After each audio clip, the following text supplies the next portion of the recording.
انا نفسي اعرف برضه ازاي بيقول انا وانت الساعه 7 صباحا لا نحمل هم. لا نحمل هما ايه؟ فين الواجب بتاع ميس رندا؟ مين عمله؟ انت كنت عامله؟ مفيش حد فينا كان عامله. انا كنت بشيل هم الواجبات دي اكتر ما بشيل هم. مش عارف، بس انا مش فاكر ان انا كنت بشيل همهم جامد. انا كنت بقعد يا نهار ابيض هعمل ايه ده؟ مره نسيت كشكول الاملاء قعدت اعيط يا لهوي. طب انا كنت عايز اتمنى والله انا نسيتها ورعب.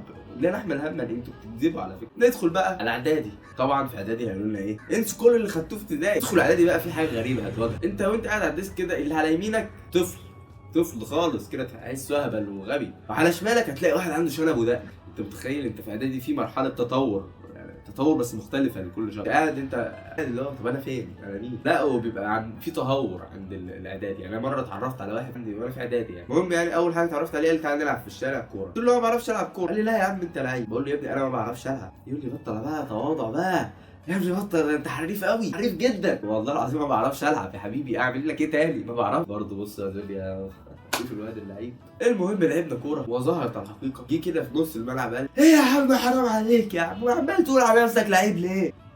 فانا قاعد مصدوم لحد دلوقتي. اتاري بقى ايه؟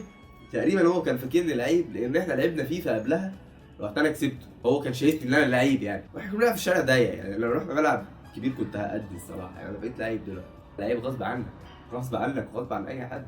بس انا العب منك ما تنكرش. وندخل ثانوي ويجي يقول لك انسى كل اللي خدته في اعدادي. هيقول لك ايه؟ ثانوي بقى هنا بقى بتبقى في ناس كبيره كتير، بس في بقى ايه طاقه. تلاقي بقى كله بيضرب في بعض. تلاقي كده الفصول هاجت على بعض، يدي بقى واقفه ويجري وبتاع من غير سبب. هو كده يعني في طاقه في العيال عمالين يضربوا في بعض. تلاقي الفصل ده بيتخانق مع الفصل ده، يعني بتحصل على طول. بس دي بقى ايه؟ احنا كبرنا ما بقاش فصل بقى شعب كامله. علمي ماسك في ادبي، فاهم كده؟ علم رياضه بيتخانق مع علم علوم، هي كده. طبعا في ثالثه ثانوي هيقول لك انسى بقى كل اللي انت خدته بقى طبعا يعني. هيقول لك ايه؟ بس ده هنا بقى عندهم حق. ثانوي انسى اي حاجه انت عديت عليها. ثالثه ثانوي سنه غير مختلفه عن جميع السنين يعني. فعلا عندهم حق. ونروح الجامعه طبعا هيقول لك ايه؟ كل اللي خدته في اعدادي ولا ثانوي ولا اي حاجه. طبعا عنده حق يعني.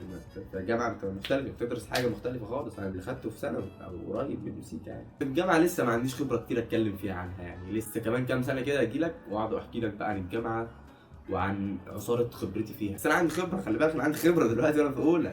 لا اتقل عليا ده. انا كمان الترم الثاني بس اتقل عليا الترم كمان وابقى مقفل الجامعه. بس خلاص شكرا.